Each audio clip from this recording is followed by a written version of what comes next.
Bismillahirrahmanirrahim, të ndëruar shikues, selam aleikum dhe mirë se vini në një epizod tjetër të Fanarit. Jemi këtu sërish për t'ju sjellë tema që prekin shpirtin dhe zemrën tuaj. E sot do të flasim për një temë të rëndësishme dhe shumë aktuale, e cila është a dhe dashuria. A dhe dashuria është një vlerë e thellë dhe pazëvendësueshme për çdo individ, e cila na bashkon dhe na lidh me identitetin ton, kulturën dhe trashëgiminë ton historike. E ne në këtë epizod do të shqyrtojmë se si ndikon a dhe dashuria në jetën e besimtarëve dhe si mund ta kultivojmë të ndjenjë të fortë dashurie për adhen dhe çdo aspekt të jetës sonë. Për këtë temë të rëndësishme kemi të ftuar Hoxhën Fatmir Latifi, një dietar i njohur për angazhimin e tij në edukimin fetar dhe shoqëror. Hoxha Fatmir Latifi, mirë se vini në Fanar edhe faleminderit shumë ftesë. Më lejoni t'ju uroj së pari muaj në shenjtë të Ramazanit, agjerim të pranuar, vepra dhe dua të pranuara gjithashtu. Faleminderit shumë, me qenë se te fillova me bismillah, edhe unë filloj me emrin e Allahut, me shirusit, me shirbersit, duke e falenderu për mirësitë e tij të panumërta, shumë selame dhe shumë përshëndetje të përzemërta, vulës pejgamberis Muhammedit alayhi salatu wassalam, familjes ti, shokëve ti dhe mbar umetit ti, edhe juve, edhe gjithë të respektatorëve tuaj, vëllezër e motra, e lutë Allahun që agjerimi të jetë i lehtë, edhe me siguri që është shumë i lehtë në krahasim me vitet e mëhershme të cilën e kemi pas në sezonën e verës. Shpresoj edhe besoj që ne shqiptarët jemi të mëshiruar me muajin e shenjtë Ramazanit, kemi një kulturë, por plus në të njëjtën kohë identiteti jonë kombëtar, aq bukur ka shkruar mënyrë të ekuilibrume me muajin e shenjtë Ramazan, madje shumica fitorëve tona edhe në rrafshin kombëtar, madje ato pastaj janë mbrëmësuar në historinë dhe memorien e kombit ton, lidhen o me syfir, o me iftar, edhe të njëjtën kohë Ramazani është një pjesë e pandashme edhe patjetërsueshme në historinë më të re të kombit edhe të shtetit tashmë tonë të Kosovës. Hoxh, fatmirësisht ju kemi këtu në studio dhe na bani më të lehtë, mandej edhe disa pikpyetje tonat ne me i kuptu fal jush. Një pikpyetje tjetër ndoshta që kishim dashur na me zbërthy edhe me marrë si përgjigje është se si e përkufizon Islami a dhe dashurinë. Pa fije dyshimi, fjala e Zotit në Kur'an thot Zoti ja ayyuhan nas, o ju njerëz. Shiko thirrja e Zotit, krijuesi i gjithësisë në librin e tij të fundit zbritur gjithë njerëzisë, ju drejtohet me emrin më të bukur edhe nuk ka më krenari se krijuesi yt më të thirr o ti njeri. Në këtë rast o ju njerëz. Thot ju kemi kriju juve prej një mashkulli dhe prej një femre. Prindrit tanë, pra Ademi dhe Hava janë baba dhe nana jonë. Edhe thot për tyre kemi kriju në popuj në fise. Edhe shumë është interesant fjala e Zotit, thot ju ndam në popuj në fise, thot që ta njihni njëri tjetrin. Edhe ne këtë diverzitet, qoftë etnik apo fetar, ne e ndërtojmë mbi bazat të dhe dashurisë tonë aq të bukur, të cilën Allahu na ka dhuru dhe na ka mundësu, mënyrë që të arrijmë njohjen mes njerëzve, edhe respektin e ndërsjellët, edhe të njëjtën kohë duke kultivu paqen edhe dashurinë dhe respektin. A dhe dashuria është një element të cilin Allahu Dhul Gjelal e krijoi dhe e kërkoi të njëjtën kohë që ajo të jetë një vlerë praktike, faktike, jo vetëm një vlerë teorike, e cila domthonë lexohet në rreshtat e fletave të historisë, por ajo duhet të kultivohet në çdo rrethon, pavarësisht çfarë do rrethone jetojnë njerëzit. Prandaj e lut Zotin e Madh që populli shqiptar, pavarësisht për cili do besim vije, qoftë musliman apo i krishter, ortodoks apo katolik, e kanë obligim që ta kenë rënd të parë atë dhe dashurinë. Në konceptin tonë fesë islame, në çdo vepër e bëjna për hir të Zotit. Edhe atë dhe dashurinë duhet ta bëjmë për hatër të Zotit, sepse Zoti ka kërku, ka thonë namazi, thuaj ti Muhammed, namazi do të thotë kurbani, jeta ime dhe vdekja ime duhet jetë për Zotin e gjithësisë. Edhe në këtë rast, ne e duam atë dheun tonë, e mbrojmë atë dheun tonë, e ndërtojmë atë dheun tonë, e mbrojmë për çdo dukurie negative atë dheun tonë në emër të krijuesit, i respektojmë herojt dhe heroinat tona, edhe nderohemi me veprat e tyre, gjithmonë në shërbim të mirës së përgjithshme, në mënyrë që atë dheu jonë të jetë pjesë e pandashme e çdo të mirave të Zotit që na ka dhuru. Hoxh, e dim, do me thonë edhe prej luftës tonë të fundit, që kemi pas shumë persona dhe shumë herojnë të cilët e kanë dhënë jetën e tyre për vendin tonë.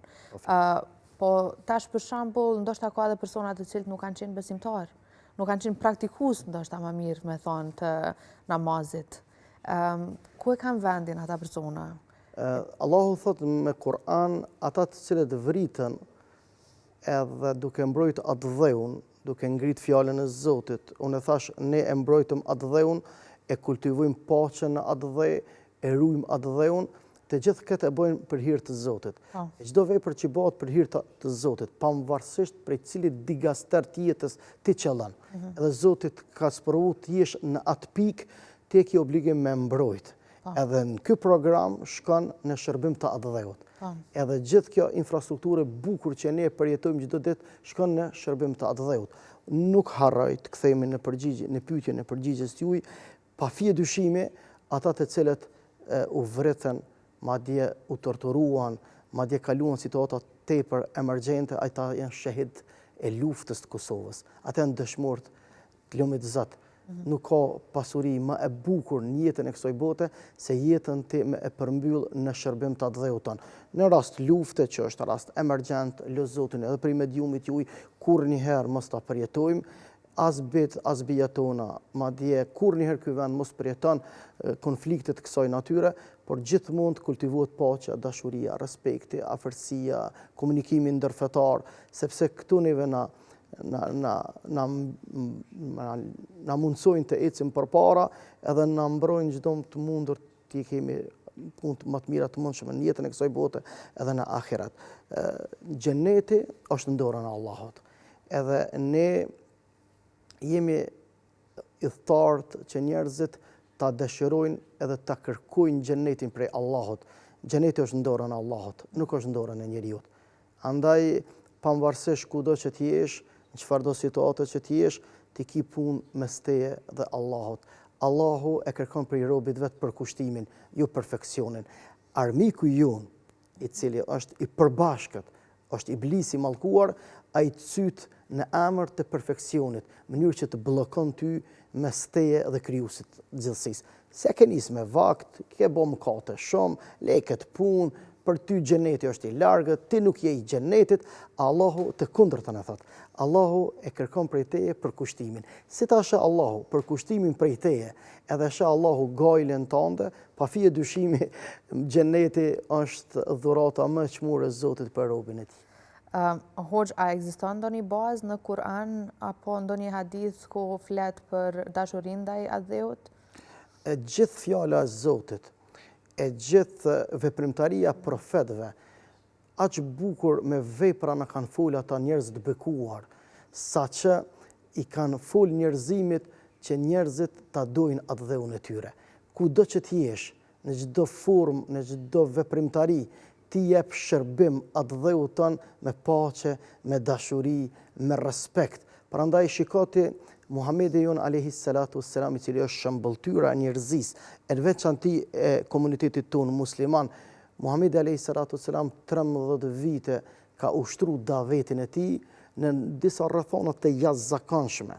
Madje është detyruar, do të thotë, pa të drejtë ta lëshoj atë dheun e tij. Ne shqiptarët ja besojmë fort mirë pejgamberit ton alayhi salatu wassalam, edhe do duhej me e di se sa ka qenë e vështirë në vitet 99, mënyrë domethënë me dhunë, mënyrë vullgare na deportuan regjimi totalitar i serboslavëve, ta lirojmë atë dheun ton. Para mendo Muhamedi alayhi salatu wassalam, çysh e ka lëshuar dheun e tij, edhe duke qenë i përdndjekun, edhe në fund dikun në periferitë e Mekës ju kthy çabës së bekuar, edhe me lot në sy tha, sikur banorët e tu të më përzanin prej këtij vendi të bekuar, kur shpinën nuk ta kisha kthy. Në fula pejgamberis. Çka dëshmon kjo?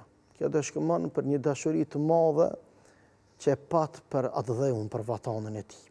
Mirë po, pejgamberi alayhi salatu wassalam është shembull se njeriu nuk duhet të dorëzohej përballë asnjë situate në të cilën gjendet. Kudo që të jesh ti duhet ta mbrosh cep me cep vendin tënë, atë dheun tënë, dashurinë dhe respektin që duhet me gëzu me paqe dhe me dashuri. Nuk ka më patriotizëm më i madh se sa sot ti jesh i drejtë, ti jesh i afërt, ti jesh paqebërës, ti jesh falës për hir të Zotit, në mënyrë që atë dheu jon të lulëzoj me të mirat veta edhe të na kenë lakmi e mbarë bota. Hoxh, si e ka shprehur profeti Muhammed, paqja dhe mëshira e Allahut qoftë mbi të dhe familjen edhe shokët e tij, si e ka shprehur dashurinë për Mekën dhe Medinën? Pejgamberi alayhi salatu wassalam vetë rezistenca e tij paqësore, 13 vjeçare në Mekë, që ti shmangët çdo konfliktit eventual, edhe çdo kaosi, ka përjetu lloj peripetish. Kjo është refleksionin i atë dhe dashurie të madhe që ai ka pas për vendin e shenjtë Mekën e bekuar. Pastaj pejgamberi alayhi salatu wassalam dha urdhën që gjithë përkrahasit e tij, na i themi sahabët, që dalin prej Mekës për shkak zullumit papar që ata njerëz, burra e gra, pleqe të ri, besimtarët e tij e përjetonin nga mushrikët e Mekas. Edhe shumë është interesant se është i fundit Muhamedi alayhi salam që u tërhiq edhe ndroi vendbanimin e tij dhe shkoi në Medinë. Po kur shkoi në Medinë, krijoi shtetin e ri, krijoi rrethana të reja. Zoti ia dha mundësinë që të jetë me plot kuptimin e fjalës, përveç se ishte pejgamber, por ishte edhe pris, edhe ishte udhëhec madje edhe politik i asaj rrethane të kohës, edhe sa herë citohet nëpër hadithe që kur mungonte në Medinë, kur ishte në pyetje të kthehej pastaj në vendbanimin e tij të ri, i jepte kafshës mjetit, domethënë transportit të tij me të madhe mënyrë që të përmallohe, ishte i përmalluar atë shumë për atë dheun e tij tashmë të ri, edhe të njëjtën kohë për Medinën e bukur edhe të ndritur, për cilën ajo dashuri e tij për atë vend të bekuar, sikur është ndonë të copëza të mëdha dhe nuk ka mbetë zemër e besimtarit dhe besimtarës që mos ta përjetoj atë afërsia të përjetim që ka për Medinën edhe për Mekën e veçanërisht ekskluzivisht për xhamin e pejgamberit, ku paqja dhe dashuria dhe respekti dhe qetësia shpirtërore emocionale është diçka e pakrahasueshme, edhe të njëjtën kohë është e patjetërsueshme çdo rrethon kur njëri e përjeton. Sa herë që shkon, njeriu e përjeton atë dashurinë cilën pejgamberi alayhi salatu wassalam e ka përjetuar në atë vend të bekuar. Hoxh, disa njerëz mendojnë se Islami është një fe universale, edhe nuk po e theksin vetëm në kufit kombëtar. Neve po na duhet me e di se si ta balancojmë dashurinë për atë dheun me përkatësinë fetare. Feja është një kod vlerash dhe rregullash të cilat Allahu i ka zbrit njerëzve dhe nga mëshira e madhe e krijuesit ton nuk na ka imponu. Na ka lënë të lirë.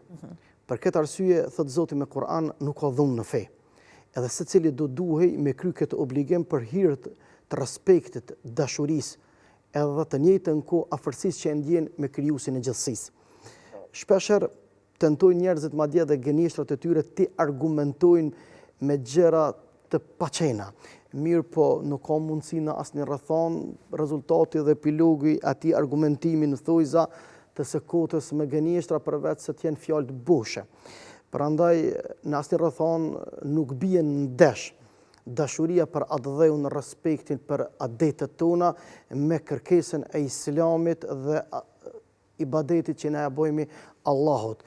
Unë mendoj që nuk ekziston në botën islame me shumicë e pakicë, me numër të madh apo të vogël, pavarësisht të kulturave të ndryshme që ngërthën në vete shumë nacionalitete që kanë pranuar Islamin që 1400 so vite po bën, më mirë se sa shqiptarët që din me prezantu këtë ekuilibrim kaq të bukur mes dashurisë ndaj atë dheut edhe mbajtjes së fesë. Madje Islami ka promovu paqe edhe komunikim ndërfetar edhe me vëllezërit e gjakut tonë të cilët nuk në besimit tonë, që janë shqiptar, katolik apo janë ortodoks. Madje për respektin e ndërsjellë që ne e kemi pas edhe në të kaluarën e largët, po edhe në të kaluarën e afërt, po edhe në të tashmen, duke ndërtu paqen, bashkëjetesën e mrekullueshme mes neve, është dëshmia më e mirë e mundshme atë të cilën Muhamedi alayhi salatu selam kur erdhi në Medinë e praktikoj dhe atë praktik shqiptarët kanë ditë me adaptu aq bukur edhe me përshtat me rrethonat e kohës,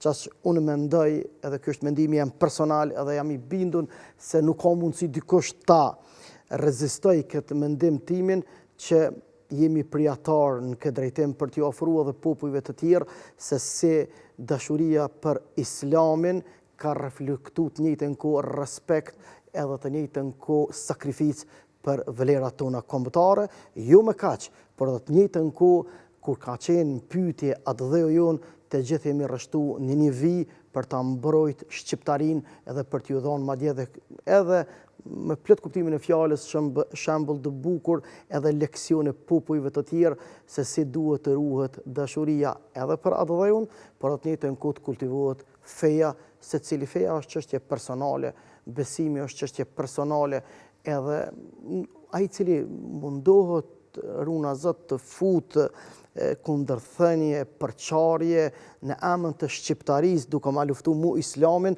le ta dinë se është vetë armik i shqiptarisë. Edhe kundërta, këtë anën tjetër, ai i cili tenton me na luftu shqiptarinë në emën të Islamit, është vetë armik i Islamit, se armiku më i madh i njerëzisë është ignoranca, kur njeriu nuk e njeh të vërtetën, ai gjithmonë frigohet edhe kur nuk e njeh edhe përdorimi i tij, madje është më drejt që thojnë dietarët, të vërtetat e keq drejtuara, ato fatkeqësisht munden të bëhen dhe të shndrohen në gënjeshtra. Hoxh, çush mundemi me harmonizu identitetin fetar edhe atë kombëtar? Harmonizimi i saj është aq i lehtë, aq i thjeshtë. Unë i fali 5 kohë të namazit dhe një besimtar është besimtar i Zotit, një motër e junë besimtare, e respekton fenë e Zotit, dikush ma shumë, dikush ma pak, po secili kjo është një maraton, se gjatë jetës tonë me emrin e Allahut, gjithë secili prej neve, edhe ai i cili ende nuk ka kuptuar rëndësinë, me kohë do të vjen koha që do ta kuptoj. Një tjetri më tha një ditë, hoxh ta qysh ka mundësi, tha, ai i cili e bardh për shembull alkoolin, e përdor alkoolin që është ndaluar në fenë islame, thash nuk hjeket prej tavoline alkoholi, pa u hjek prej zemre. Nëse hjeket prej zemre, ai vetë hjek prej tavoline. Harmonizimi është aq i lehtë, është i balancum. Dashuria ndaj atë dheut është me ramje të lirë, është diçka e cila është në përditshmëri, sikurse njeriu i cili e don shtëpinë e vet, sikur që njeriu e don fëmijën e vet, sikur që njeriu kujdeset për pastërtinë e ambientit vet. Kjo është një çështje e cila nuk ka nevojë as të diskutohet, për shkak se është diçka e përditshme, është diçka e natyrshme. Pastaj ardha e Islamit, a dhe dashurisë i ka dhënë pozitë të jashtëzakonshme, një prioritet në respektim, në nder, në afërsi. Neve na është mësu, na shumë gjëra të bukura i kemi posedu si popull, ende pa qenë musliman. Kjo shumë është e vërtetë. Mirë, po me ardhen e Islamit, ne ato vetëm i kemi forcu, ato vetëm i kemi kultivu. Pikërisht e njëjta situatë ka ndodhur me pejgamberin e Muhamedit alayhis salam. Çfarë tha Muhamedi alayhis salam kur i zbrit shpallja, tha: "Bu'ithtu li utammima makarim al-akhlaq." Në gjuhën tonë të bukur shqipe, ky hadith do më thonë, unë jam ardhur për t'i ndërtu vlerat, për t'i ngrit madje, për t'i ngrit vlerat me të cilat jam ballafaqu. Domthon, ka pas vlera edhe tek arabët, pavarësisht se të kanë qenë të zhytur në thellësirat e ignorancës, por megjithatë ka pas vlera të bukura të njerëzillakut në mesin e tyre që pejgamberi sallallahu alaihi wasallam ka ardhur dhe i ka konfirmuar. Çka dojnë njerëzit më shumë se sa ta ndëgjojnë Muhammedin ton alayhi salatu selam. Ne duhet jemi patriot. E patriotizmi nuk bjen ndesh me atë dashurinë e hiç më pak me fetarin. A nacionalist është ai njeriu i cili do të thotë e veçon popullin e vet, e ignoron popullin tjetër. E këtë e ka ndaluar Allahu. Nuk bën me përbuz të tjerët, sepse na nuk e dimi cili është më i afërt tek Allahu. Allahu ka thonë, më i afërt tek unë është ai i cili më ngon më shumti. Ai që ngon më shumëti, ai i cili i përgjigjet ftesës dhe rregullit të tij. Prapë kjo duhet mu bë me dashuri dhe me respekt. Hoxh, çfarë përgjithsisht ka një musliman ndaj adhëut të tij sipas parimeve islame? Sipas parimeve të Islamit, të gjitha thirrjet e Zotit, vepra Muhamedit a.s., thirrjet e tij. Për shembull, nëse hedhum një vështrim në jetën e Muhamedit a.s., ardhja e Muhamedit në Medinë. Shumë është interesant me përcjell çka tha Muhamedi a.s. para se ta zbriste kamën e tij të bekuar në trollin e Medinës, para se të ndërtonte xhamin, madje para se ti pajtonte Eusin edhe Khazrejin, dy fise të mëdha që 1460 vite banë që në pajtu dhe kur ai pajtim nuk është ndërprej. Gjithmonë është kultivuar paqen në dashuri. Sot dhe afër 1500 vite prej tash. Çka tha Muhamedi a.s. Erdhi me paqe. Edhe çështja e parë tha, jepju njerëzve bukë. Jepju njerëzve bukë. Strehojeni njerëzit. Leni njerëzit jetojnë të lirë. Le të kënaqen njerëzit të mirësitë e Allahut. Po me dashur Allahu krejtëve na kish bë musliman. Po me dashur Allahu ati kof shumë falë, të gjithëve na kish bë të pagabueshëm. Allahu na kalon të lirë, madje ky diversitet kulturor, etnik, madje edhe fetar, edhe në nivel besimeve tona, edhe brenda ombrellës të ummetit Muhamedit a.s. ne kemi mendime në të cilat patjetër se shkojnë kadera diversiteteve të ndryshme. Ti je ndryshe, unë jam ndryshe. Ai e kupton ndryshe, ky tjetri e percepton ndryshe. Mirë, po çka shumë është më rëndësi, ne duhet ta trajtojmë njëri tjetrin me paqe, me mirëkuptim, edhe të njëjtën kohë duke e respektu njëri tjetrin formën dhe mënyrën më të mirë të mundshme. Ju thirra në paqe, jepni njerëzve bukë, madje tha Muhamedi a.s. falne namazin dhe falenderoni Zotin atij kof shumë fal, për të mirat që ju ka dhuru, do të hyni në parajsin e Zotit me paqen e Zotit atij kof shumë fal. Shumë lehtë është më kon musliman. Po. E falenderojmë Allahun, derisa njeriu është besimtar i Zotit, edhe një musliman i mirë nuk ka çfarë pa qenë shqiptar i mirë. Ai i cili ka ngecjen dhe dashurinë e tij, jam i bindur se nuk e ka kuptuar Islamin mirë. Hoxh, po ndërlidh na pak me historinë tënde personale. Kur njerëzit janë të vetëdijshëm edhe njohin fen, atëherë edhe sprovat i pranojnë pak më lehtë. Shumë e vërtet. Po du me u ndërlidh pak me ju. Për shembull, ka pas edhe personat e tjerë që kanë humbë qoftë diçka prej vetës vet, një pjesë të vetës vet, qoftë dikën të familjes, po ndoshta kjo mungesa me lidhjen e Zotit e ka bërë më të vështirë sprovën të cilën e ka godit. Po më intereson me ditë prej juve. Ju jeni sprovu me humbjen e dorës, po çysh ka qenë kjo sprovë për juve? Sa rënd e keni përjetuar, se çysh ka qenë komplet kjo gjë për juve? E gjitha, njeriu shet qysh, njeriu percepton dhe vështron qysh e sheh veten. Po. Unë e shoh veten i privilegjuar tek Allahu. Ja kam bërë një hizmet atë dheu tim. Kjo është kënaqësi për mua. Kjo nuk është mungesë. Kjo është mundësi e ardhë që një hizmet, një shërbim atë dheu tim, edhe pse në moshën shumë të re, me gjithë vëllezërit dhe motra tjerë, pavarësisht madje edhe të tjerët prej gjithë regioneve të Kosovës, edhe shqiptarisë thënë më mirë, e sidomos edhe nga diaspora, ju përgjigjen kushtrimit komandantit legjendar Adem Jasharit. E ne deshti Zotit që t'jemi ajo gjenerata me fat, që t'jemi pjesë e një historie në të cilën do të krenohen gjenerata deri në ditën e Kiametit. Sikur ne sot që krenohemi me historinë e Ahmet Delis, me historinë e Azem Bejtës, me historinë e Shaban Polluzhës, me historinë e herojve dhe heroinave tona, deri në burrat më të mëdhenj të lirisë që i pat familja Jasharin krye me Adem Jasharin. Shumë është interesant, unë e tham një fjali që e përmbledh krejt këto që kam pyete në një fjali. Ati i cilit i ka ik lavdia betejave, nuk do duhej me ik krenaria fitoreve. Sepse në krenarinë e fitoreve kemi hisë të gjithë. Si ata që përjetun, sikur jo që një gjenerat shumë ma re se na, edhe gjitha ata bejt dhe bija tona, e mbesa, e nipa, e inshallah stërmbesa, e stërnipa, deri në ditën e madhe të kataklizmës, do të krenohen me aktivitetin tonë. E une u mundova t'ja dha Kosovës krejt trupin, e Zoti kishtë pasaktu vesh dorën e djathtë, me marrë për mi. Hoqë, Allah ju shpërbleft. Shumë faleminderit. Shkoj shpejt. Jo kemi Allah, unë vetëm e thash për këto që sa po e the, Allah ju shpërbleft edhe thatë e dim na besimtarë që kur nesë provohemi, Allahu na dënë edhe për atë arsye duhet mi marrë këto sprova e thatë mas miri, si njerëz të privilegjuar që Allahu na ka zgjedhë për me na sprovu. Pavarësisht kudo që t'jemi, se sikur lufta që i ka dëshmorët e vetë, edhe paqja i ka dëshmorët e vetë. Madje me shiku me një sy hulumtues dhe eksplorus, paqja ka ma shumë dëshmorë se lufta.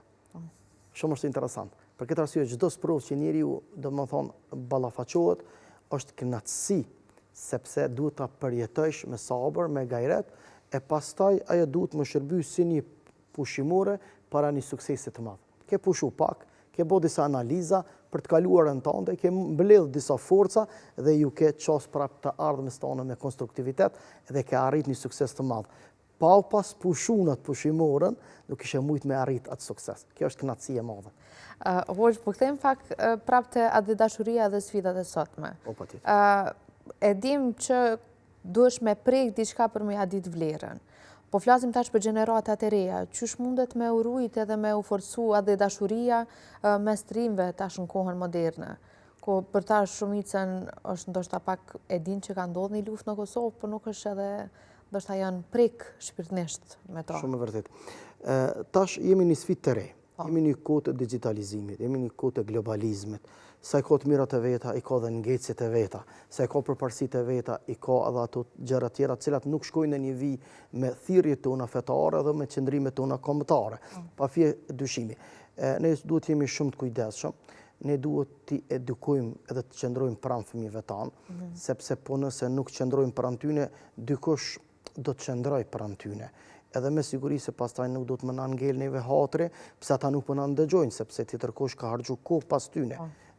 Sot ata të cilët domethënë dhojnë shumë edhe energji, edhe kohë, edhe gjithçka që pej vetave tyre, secili me promovu atë që e posedon.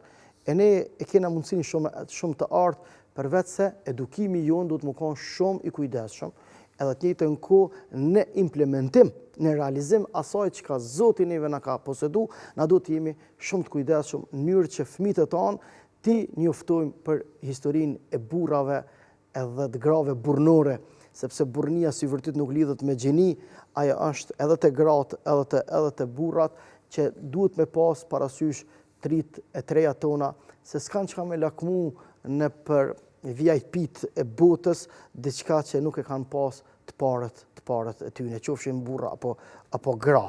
Andaj duhet me pas kujdes në këtë drejtim edhe institucioni edukativ arsimor, edhe shteti, po edhe njerëzit të tjerë cilët domethënë janë prezent në këtë vend duhet të luajmë rolin tet konstruktiv, duke filluar për bërthamës shoqënisë e cila është familja, diçka shumë e shajt, o shumë diçka shumë e veçantë, në mënyrë që fëmijët e tanë të edukohen edhe të ruajmë atë llojshmërinë tonë, atë ngjyrimin tonë, edhe si shqiptar, po edhe të njëjtën kohë atë mishërimin e bukur që e ka shqiptari të qendrit tim musliman, mos jemi shumicë absolute, edhe të njëjtën kohë atë tolerancën e bukur, atë qetësinë, atë afërsinë. Na nuk kena nevojë ta marrëm rolin e Zotit në tokë, sepse ne duhet të jemi ata të cilët i përgjigjemi fesë Allahut. Ne i nderojmë krijesat e Allahut në emër të krijuesit tyre, derisa Allahu është ai i cili vendos për jetën tonë, edhe të njëjtën kohë ai do të thotë na kontrollon neve,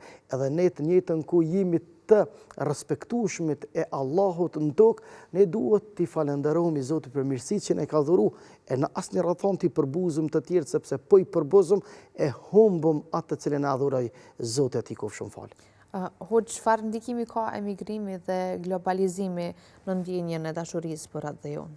Pa fije dyshimi, globalizimi, po edhe emigrimi i heshtur, i cili është duke ndodhur në trevat tona, e ka ndikimin shumë negativ, për shkak se gjeneratat tona, sidomos 3 dhe 3 tona, po ballafaqohen me jetu në rrethona të ndryshme, duke shku larg ADV-ut ton, e pastaj dal ngadalë ata po ju nënshtrohen një procesi të asimilimit i cili është shumë i dëmshëm për qenien tonë kombëtare. Ne jemi duke u ballafaqu përveç se me globalizëm, me emigrim të heshtur, por edhe të njëjtën kohë në mungesë të natalitetit, që është njëra prej sprovave dhe sfidave shumë të mëdha, sepse numri jonë i popullatës tonë do të thotë me një qerek shekulli, 25 vjet pas luftë tash, na domethënë jemi zvoglu shumë, jemi të kurrë, edhe fatkeqësisht kjo nuk i shkon shërbim interesit tonë kombëtar e as nacional, e hiç më pak në atë këndvështrimin tonë fetar. Për këtë arsye duhet të gjithë i madh dhe i vogël, në veçanti përgjegjësia më e madhe i bie do të thotë të zgjedhurëve tanë, mënyrë që të kenë kujdes të ruajnë familjen, të ruajnë bërthamën e shoqërisë, sepse ne edhe ashtu jemi numër shumë i vogël, e runa Zot në çalim këtë drejtim, pastaj mundemi të rrezohemi më herët. Ne nuk jemi popull i madh me numerikisht sikur janë turqit e gjermanët për shembull, po jemi një popull shumë i vogël edhe i ndomë në 5 shtete të ndryshme të Ballkanit, e çdo mos funksionalitet i bukur, i dur, i kërkuar, i menaxhuar, i balancuar në formë mënyrë më të mirë të mundshme, pastaj mundet me na u kthy bumerang, mënyrë që pastaj pasojat e saj ne do t'i hetojmë tek më vonë. Hoxh, për fund kisha dashur me marrë për juve një mesazh për shikues që dojnë me jetu sipas vlerave islame edhe njëkohësisht të jenë qytetar të mirë të adhejot e tyre. Ne mundësinë e kemi të artë të marrëm shembull profetin tonë Muhammed a.s. Historikun e burrave të mëdha edhe grave të bekuar që i pat umeti Muhammed a.s. Pastaj edhe historia jonë kombëtare me 10 qindra mira, kemi kolos edhe të diturisë, edhe të sakrificës, ku e sheh se si kanë ditë ta ekuilibrojnë formën dhe mënyrën më të mirë të mundshme, edhe respektin që duhet ta gëzoj ADV-u, po edhe të njëjtën kohë kryerja e riteve tona fetare, që në asnjë rrethon nuk bie ndesh përkundrazi, sa më fetar i madh edhe racional, fryti edhe epilogi i veprës tande do del në mejdan një kombëtar i mirë, një shqiptar i mirë, një njeri i mirë. Shiko motër, ne duhet të gjithë i madh i vogël, madje pavarësisht musliman apo runa Zot jo musliman, pavarësisht secili shqiptar duhet me dhënë përpjekje të jashtëzakonshme me bëni njeri të mirë.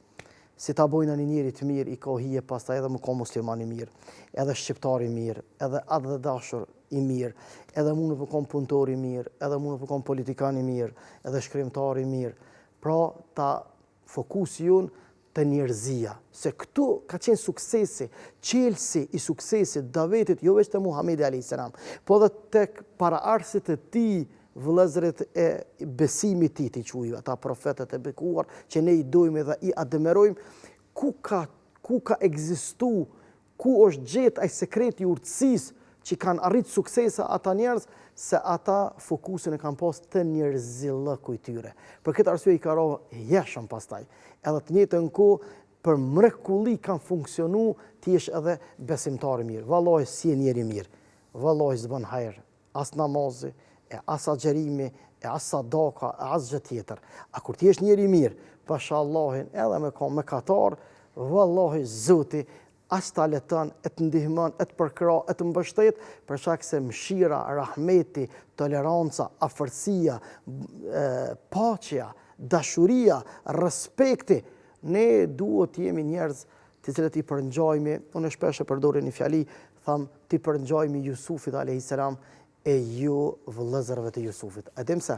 Sepse vëllezërit e Jusufit e trajtonin Jusufin me përbuzje dhe arrogancë kur ai nuk kishte pushtet, madje tentuan me vra, e shiten si skllav. Kur u boi Zoti, vinin i thonin babës dhe vet, a vllai jon, a të kaluarën e afërt, i thonin ai djali yt. Shikoj çfarë dallimi kanë bë. E ne duhet jemi sikur Jusufi a.s. i cili në fund edhe i zbuloi vëllezërit e tij, edhe i njoftoi ata, edhe ju dolin në mejdan personaliteti i tij, edhe ju tha fjala e tij do të mbetet prore deri në ditën e Kiametit në surën Yusuf, thot Zoti, la tathriba aleikumul yawm. Ju tha Jusufi atyre, tha nuk ju qorton vllahu. mos e ndini vetën në ngushtum. Ja u falë Zotit që a keni bo. Edhe ne, ma mirë është, nëse është nevoja edhe me gabu duke falë, se sa runa Zot duke ekzekutu edhe duke e qëllu. Sepse ma mirë është në falje, e sidomos në këtë muaj të bekuar, sa ma shumë falje, sa ma shumë tolerancë, sa ma shumë dashuri, sa ma shumë respekt, sa ma shumë afërsi, me emrin Allahut, Allahut do të na falë. Zoti falë këtë muaj, çka nuk falë jashtë muajve, jashtë muajit të Ramazan. Andaj, e lusë Allahun për vëllezërit tonë, e lusë Allahun e madh për prindërit tanë, për gjyshërit tanë, për pleqët e pleqëve tanë, cilët me mund me peripetim e respektuan muajin e bekuar. Edhe nuk ishim adjas të ngopnin barkun e tyre, shumë peripeti të jashtëzakonshme kaluan, por qëndruan stoik, e rujtën njerëzin, e rujtën moralin, e rujtën etikën, edhe të njëjtën ku i dhanë përparësi paqes, dashurisë, respektit. Andaj, ne jemi populli më i përgdhelur i Allahut nga mëshira e tij. Sa popujt në përbot na lakmojnë sigurinë, na lakmojnë shtetësinë, na lakmojnë garancinë, edhe paqen, edhe gjitha mirësitë që ne ka dhuru. E ne qomi pesh, me të mirat e Zotit, nuk na më spakti na ka hije. Hoxh, Allah ju shpërbleft, faleminderit edhe njëherë për prezencën tonë, i ke dhënë shije këtij emisioni. Respekt. Po besoj që i ke prek të gjithë ata që po na shohin, edhe i ke bërë që me reflektu. Lutim Allahun me dhënë shëndet. Amin. Respekt edhe juve. Faleminderit shumë për ftesën. E lusë të madhin Zot të na pranoj agjerimin, Amin. të na pranoj përkushtimin, Amin. edhe të fitojmë kënaqësinë e Zotit. Amin. Se ai që nuk hyn në xhenetin e Zotit në këtë botë, nuk mundet ta përjetoj as në botën e përjetësisë. Cili është përkursimi i xhenetit në këtë botë? Të jetosh në raport në paqe, dashurie me krijuesin, pastaj edhe me krijesat e tij. Kjo është madhështor.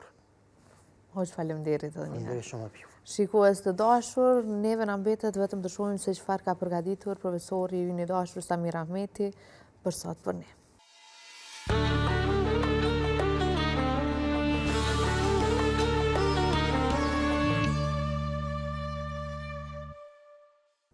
Bismillahirrahmanirrahim, të nderuar teleshikues, mirë se po takohemi në episodin e radhës të programit tonë. Sonte për ju kemi zgjedhur tregimin me titull Reflektime mbi tregimin e rrjedhës së pendës. Ky tregim kuranor është në kaptinën Sebe, përkatësisht tek ajetet 15-21, në të cilin tregim Zoti i Madhruar na ofron të dhëna lidhje me një ngjarje e cila në kohën e atëhershme kishte tronditur këdo, madje jo vetëm, por të gjithë ata të cilët jetuan pas tyre kishin dëgjuar për këtë ngjarje, saqë edhe kudo flitej tek gjeneratat e mëpastajshme për ngjarjen përkatëse. Ç'a do të thotë rrjedha e pendës?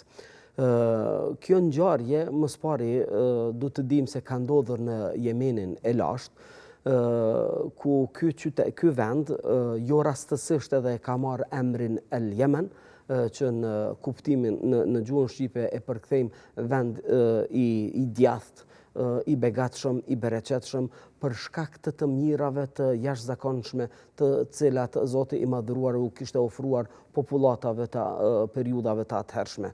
Si rezultat i ujit bollshëm me bollëk, si rezultat i të rreshurave atmosferike të shumta, si rezultat i gjelbrimit dhe pasurive të shumta toksore, populatat në ato kohra kishin pasur kushte të volitshme të jetesës, kishin arritur që të mundsohet atyre një jetë komode, madje edhe luksoze, si rezultat e kushteve të mira të jetesës. Prandaj Yemeni kishte qenë i njohur me penda të shumta. Madje ato nuk kishin qenë të pakta, por historianët theksojnë se kishin qenë deri në 100 penda. Por e rëndësishme është këtu të theksojmë se penda më e rëndësishme dhe më e madhe dhe më e njohur ka qenë ajo el-arim që siç e quan Zoti në këtë tregim kuranor.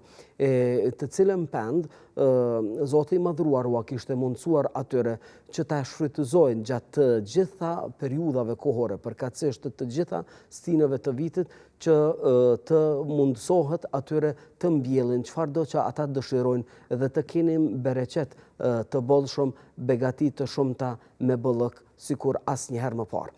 Kjo popullat kishte kopshte të shumta me lloje të ndryshme të drithrave, të pemëve, të perimeve, po ashtu edhe të kulturave të tjera bujqësore, që nuk u mungonte as klima e përshtatshme, as nuk u mungonte uji për të ujitur ato kultura, ato drithra të cilat ata i kultivonin. Mirë po, ajo e cila është e rëndësishme për të theksuar këto se Zoti i Madhëruar për t'i mundësuar atyre që të jenë të udhëzuar në rrugën e drejtë, u kishte dërguar edhe pejgamber. Sigurisht ka dërguar Zoti i Madhëruar pejgamber nga radhët e enbijave, nga se ata nuk i përmend në Kur'an. Mirë po, dëshmohet se si transmetohet se historianët bëjnë me dije nëpërmjet transmetimeve të vërteta se kjo popullat kishte pasur disa pejgamber të cilët ua kishin tërhequr vërejtjen e tyre, sepse ata ishin sprovuar me bëllëk, me kushte të volitshme të jetesës. Mirë po, nuk kishin qenë mirënjohës e as falënderues ndaj krijuesit të tyre, i cili u kishte ofruar dhe i kishte pajisur ata me dhunti dhe bereqete të shumta. Prandaj edhe dërgimi pejgamberëve ishte i nevojshëm që atyre t'u tërheqnin vërejtjen për gabimet, mëkatet dhe shfrenimin e tyre, nga se kishin harruar krejtësisht krijuesin për si rrjedhoj e shfrenimit të tyre, e të cilët pejgamber ua kishin bërë me dije se ju një ditë do të jepni llogari për veprat e juaja gjatë kësaj jete në këtë botë që i keni bërë nesër para Zotit kur do të dilni ditën e gjykimit. Megjithatë, kjo popullat ishin mohues të udhëzimeve të pejgamberëve, mohues të ekzistimit të Zotit, mohues se një ditë ata do të dhajnë llogari për veprat e tyre të cilat i kanë bërë gjatë kësaj jete në këtë botë. Prandaj edhe Zoti i Madhëruar këta i kishte sprovuar me shkatërimin e pendës së tyre. Një shkatrim i cili i kishte shpërnda të gjithë banorët, pavarësisht sa ishin ata, të gjitha fiset e atyre regioneve, të cilët kishin pasur kushte jashtëzakonisht të mira, mirë po për shkak të kryenetësisë së tyre, kokëfortësisë së tyre, padrejtësisë së tyre, të cilën padrejtësia kishin bërë vetës, ata Zoti i Madhëruar i kishte dënuar nëpërmjet shkatërimit të pendës së tyre. Nuk duhet harruar se Zoti i Madhëruar në këtë tregim kuranor, përveç gjitha këtyre të mirave të cilat u kishte ofruar atyre, i kishte siguruar edhe në për udhimet e tyre të cilat i bënin në të gjitha regionet atyre vendeve, duke mos u munguar asgjë, duke mos u kërcënuar edhe mos u kanosur ndonjë rrezik nga askush. Dënë të thotë, të gjitha udhëtimet i kishin pasur të sigurta, mirë po ata asnjëherë nuk e kishin dëshmuar veten e tyre se janë mirënjohës dhe falënderues. Po që se ata do të kishin qenë të udhëzuar në rrugën e drejtë, po që se ata do të ishin përgjigjur udhëzimeve të pejgamberëve të tyre, Zoti i Madhëruar atyre u kishte premtuar se ata do të kenë një jetesë të rahatshme, do të kishin një qytet të mirë, ashtu siç e përshkruan tekstualisht Zoti, dhe do ta kishin pasur Zotin mëshirues dhe mëkatfalës për ndonjë gabim eventual të bërë prej tyre. Mirë po, me që ishin të tillë, Zoti i Madhëruar i kishte shkapërderdhë që të gjithë ata, duke i shpërnda, duke i detyruar që të largohen dhe të bëjnë shpërngulje përkatësisht të marrin rrugën e arratisë. Kështu kishin vepruar nga se pas shkatrimit të kopshteve të tyre, të cilat i kishin pasur në anën e djathtë dhe të majtë të pendës së tyre, ata nuk kishin pasur mundësi tani të i kalojnë jetën e tyre në ato regione, përderisa nuk kishin pasur asgjë për të mbijetuar dhe të vazhduar jetën në ato vende. Prandaj që të gjithë ata kishin marrë rrugën e arratisë. Dhe jo vetëm, mirë po kushdo të cilët kishin dëgjuar më pas për këtë ngjarje kishin diskutuar edhe ua kishin parë për të madhe se si ata kishin qenë të devijuar nga rruga e drejtë dhe nuk kishin marrë mësim dhe nuk kishin bashkëpunuar me pejgamberët e tyre. Prandaj si rrjedhoi e kësaj, ngjarjeja përgjithsisht mund të theksojmë si në vijim.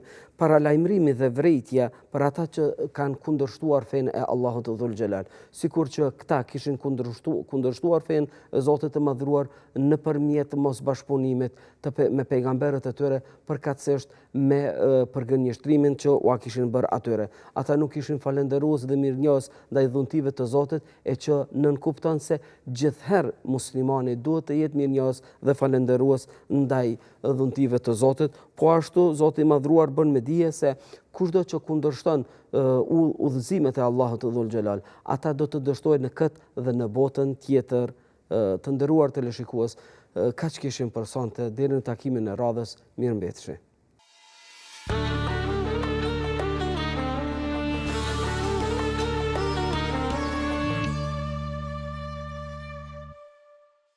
Të nderuar shikues, sapo ndoqëm një kronikë të mrekullueshme nga profesori i nderuar Samir Ahmeti, e tani për ta përmbyllur këtë episod të mrekullueshëm të Fanarit, unë ju falenderoj sërish edhe falenderoj Hoxhën Latifi për fjalët e tij të mençura dhe të mbushura me mësime të rëndësishme, dhe gjithashtu e falenderoj edhe profesor Samir Ahmetin për kontributin e tij të palodhshëm në këtë rubrikë. E krejt në fund, juve ju mbetet të ndiqni historien në vazhdim të përgatitur nga kolegët tanë të mrekullueshëm, e unë ju falenderoj që ishit me ne në këtë episod edhe shpresoj që diskutimi mbi atë dhe dashurinë të ketë qenë frymëzues dhe i dobishëm për ju. Ju urojmë një natë të qetë dhe të bekuar dhe shpresojmë t'ju shohim sërish në episodet e ardhshme të Fanarit.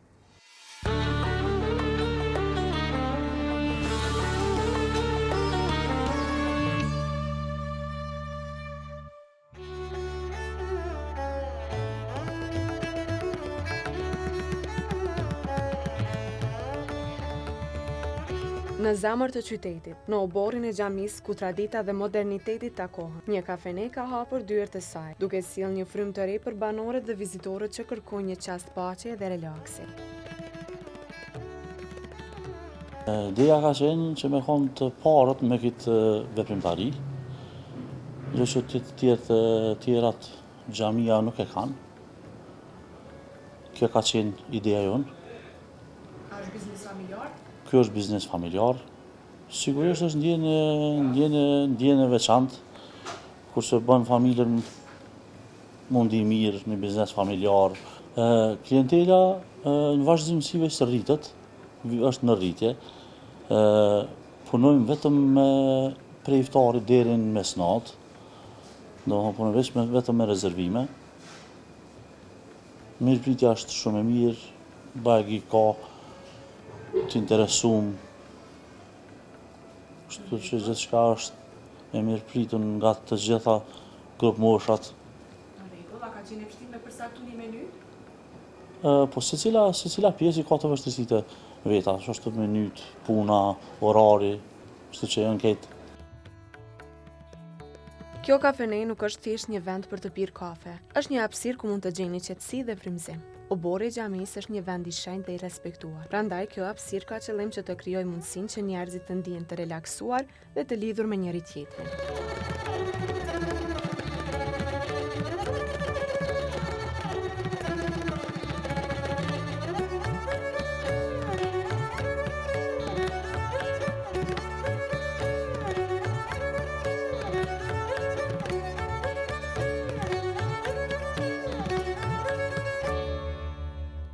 Sigurisht që në të ardhmen nuk mendojmë me konë veç me këtë pjesë.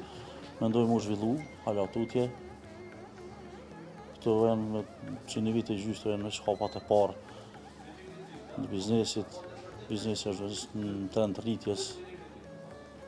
Po gjitha ata që janë agjeru shumë i kisha inspiru me agjeru, se sidomos këtë kohën tash është koha ka që shkurt. S'po kam shpreje, se di çfarë ndjenjë është mos me agjeru, për çfarë arsye. Patjetër. Vajza ime tash i ka 11 vite, dhe aja ka ditë, se di tash 3-4 ditë veç e ka agjeru. Po vetëm pa shtytjen e prindërve. Ndërsa shumica e kafeve në qytet janë të vendosura në rrugë të zhurmshme, ky vend ka një ndjesi tjetër. Ai është një hapësirë shenjtë dhe relaksuese, një vend që të bën të mundur që njerëzit të ndihen të lirë dhe të qetë, dhe në mesin e qytetit të ngarkuar. Kjo është sigurisht është merit e këtë familjes, e këtë bashkëpunëtorë, e këtë stafit, kështu që për mua është e lehtë kur një biznes është hala e bën punën më të lehtë, punën menaxhuese, punën e gjithë kësaj udhëheqje të këtij biznesi. Ndoshta 23-ti, 4-ti. Që kam agjeru gjithëherë, asnjëherë se kam i prish. Pikërisht ajo ka qenë edhe ideja se me pas diçka të veçantë. Veçantë dhe a keni ardhur? Po, patjetër. E për të gjithë ata që janë të interesuar të kalojnë një kohë të mirë në një ambient të qetë, dyert i keni hapur.